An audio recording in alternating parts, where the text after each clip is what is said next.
good, YouTube fam? It's your boy 80 Mil Cam from Show About Football, checking in real quick on this Wednesday night. Want to talk to y'all real quick about the transfer portal. We've had a couple, small dominoes, big dominoes, fireworks pop off within the past 24 hours. As everybody know, whenever there's coaching changes, we'll see some transfers. In Alabama, Nick Saban stepped down and retired.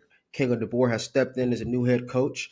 And no surprise, there have been some players enter the portal. Isaiah Bond is a big one. He entered the portal last week, and he landed at Texas. He announced his decision to land at Texas. It always feels like to me Texas is always landing receivers, and as they should with Sark and that system they have going on. Quinn Ewers coming back for a third year starter, and they have college football playoff aspirations. They have SEC championship aspirations in their first year. So I think Isaiah Bond will be a good fit. They're losing AD Mitchell, they're losing Xavier Worthy. He'll pop right in there and be a starter from day one, as well as Silas Bowden. As everyone remembers, Jonathan Smith, the Oregon State head coach, he went to Michigan State. I guess early in the cycle now, it feels like ages ago, he made the move to go to Michigan State. Silas Bowden was their explosive slot receiver there. He entered the portal, entertained USC, has some offer from a couple other big schools. He's landed at Texas, so just like that, Texas has refilled their receiver position with adding two high impact players in Isaiah Bond and Silas Bowden. So kudos to Sark for getting that done. But I would say the two biggest Alabama dominoes outside of Jalen Milroe, who is not entering the portal, who will be at Alabama next year. But the two biggest dominoes down at Tuscaloosa, their future, two of their star freshmen, will start Kadyn Proctor, who started at left tackle this past year for Bama, who was originally from Iowa. He was an Iowa commit for committed his junior year and was Iowa commit pretty much up until signing day. He decided to flip and make the decision to go to Alabama. Like I said, he started every game. He is in the portal. He has entered the portal. There are reports that he initially wanted to enter the portal right after the Rose Bowl. Bama was able to hold him off from entering the portal, but once Nick Saban retired, it kind of made this decision easy. I don't really think that this will be a quest of who will line Kadyn Proctor. 98% sure that Kadyn Proctor will be an Iowa Hawkeye come 2 or 3 days from now. Like, he will be an Iowa Hawkeye for the 2024 season. I'm willing to merch that. I'm pretty sure he will be an Iowa Hawkeye. Like I said, deep ties there. One of his former teammates, Xavier Nwakpa, who was a 5-star safety a couple cycles ago, is at Iowa. His school he played for is basically a feeder program into Iowa. So I think he's going to go back home, which is kind of crazy. If you remember how the Iowa fans, how they talked about him on social media once he made the decision to flip and go to Bama, and who could blame him?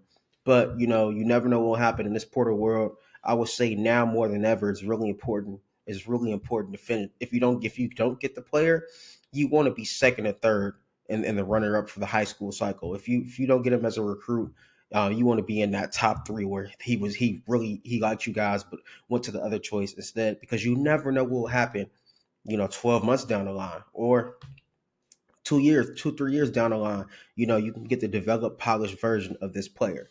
So like I said, Kadyn Proctor, I don't work for 247. If I did, I would put my crystal ball in for Iowa. I would not be surprised if he was in Iowa City right now picking out his apartment. Yeah, he'll be in Iowa. He'll be there. Kadyn Proctor will. And definitely that's a big pickup for Kirk Ferentz. Their lines are traditionally good. They were down the past few years. This past year, they were better than they have been the past 2 seasons. Kadyn Proctor is a day one. He's going to start from day one, going to protect the blind side. He struggled a little bit as a freshman, but a lot of freshman linemen struggle. But for him to be starting says a lot. He'll be a top 10 pick 2 years from now. We can lock it and we can book it. That's what that's going to be. But I would say the biggest domino in Alabama. The one guy that I'm pretty sure Nick Saban told Kalen DeBoer, you have to keep this guy.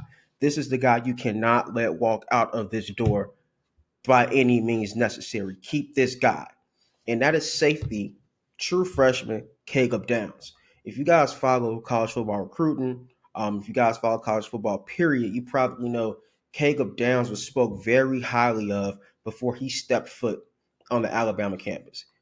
shades of Minka Fitzpatrick, and we know how good Minka was. We know how Nick Saban thought about Minka when he was at Alabama. That's how Saban thought about Caleb Downs. He said himself in this interview with Bruce Davis for ESPN.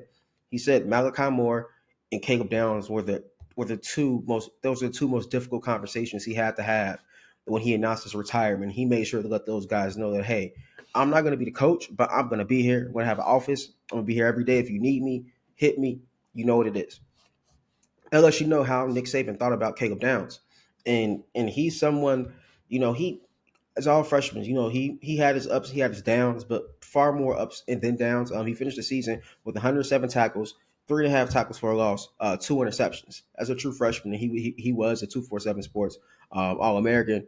And he's someone that has a very, very, very, very, very bright future. Caleb Downs is going to be a first round pick in the 2026 NFL draft. I'm not here to argue that. I'm not going to argue anybody about that. If you don't see that, I don't know what you're looking at. He's a very good player. He's an instant impact. He can change a defensive backfield.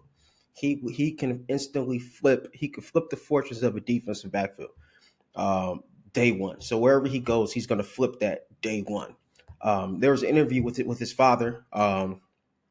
Said, hey, this was an easy decision. Easy decision. Really thought about staying, but at the end of the day, he picked Bama for Nick Saban, to play for Nick Saban. Even though Nick Saban will be there advising, he picked Bama to play for Nick Saban. And then that coaching staff has been totally flipped, totally flipped. A lot of those key guys on defense are gone. A lot of the guys that he committed to, a lot of guys he wanted to learn from are gone. So it just kind of was writing on the wall. He felt like he needed to go somewhere else where he had a better relationship with the coach at another school than he did with Kalen DeBoer, and having to build that from the ground up, or with Cade Womack, the new defensive coordinator, they're having to build that from the ground up.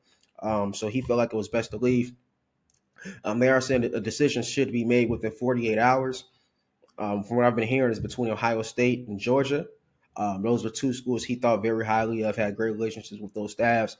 Those staffs, they haven't seen many turnover. Jim Knowles is still there. Kirby Smart is still at Georgia, and he's from Georgia. So I don't know if that will give Georgia the leg up. We'll see. I think it'll come down to those two. As of right now, it's probably a coin flip. As a Big Ten guy, would have loved to see him in Columbus. Would have loved to see him in Columbus. Like I said, I think he's someone that from day one will flip the fortunes of your defensive backfield. He is a superstar. He is going to take off at his next stop. And it's a huge loss. It's a huge loss from Bama. There's no way to cut it. You're talking about a guy who's going to be a team captain. Team captain, team voice, leader, vocal. Like I said, first round draft pick, things like that. So that is a huge loss. Definitely a huge loss. Just some other quick news on the portal. Of course, Arizona players are flocking to the portal after Jedd Fisch leaving to Washington. I do expect some of those players to follow him and go to Washington. Jonah Coleman already has a crystal ball to Washington. A couple other players as well. The two big dominoes in Arizona hasn't dropped yet. I don't know what Noah Fafita is going to do. I don't know what Tatora McMillan is going to do. That's going to be very important. I can see those guys commanding a lot on the open market if they choose to do that. Definitely see them a lot, commanding a lot on the open market. Also, another quick note on Caleb Downs. It is reported that he will be a multi-million-dollar NIL player. He will definitely command an NIL package that is competitive with the quarterbacks out there on the open market, because his impact is that big to a defense. So like I said, with all this coaching changes, the portal kind of got reset. So we'll see some more dominoes. We'll see some more craziness. We'll see that it'll be in another frenzy. And also remember that spring portal is going to open up after spring ball, which is closer than we may think. Spring ball will starting up pretty soon. Um, you know, in March we'll see people starting the spring balls, which is only 2 months away. So definitely that's right around the corner, and we'll have some players, maybe some big players who their schools went through coaching changes, and they said we're going to see how it goes through spring. If they don't like it, we may see them in the portal come April. So keep your eye out on that. Once again, comment if you have any other thoughts on the transfer portal. If you think Caleb Downs is going to end up somewhere else, if you think Kadyn Proctor won't go to Iowa, or if you're a Bama fan and you want to vent your frustrations, go ahead. This is a safe space. I invite you to vent your frustrations. So Go ahead and leave your comments. As always, like the video and subscribe to the page. A show about football. We will be back with full episodes soon, and we also have a couple video series coming out that I think you guys will be pretty interested in. It is revolving the transfer portal, so I think you guys will like that. And just like that, 80 mil checking out. Have a great night.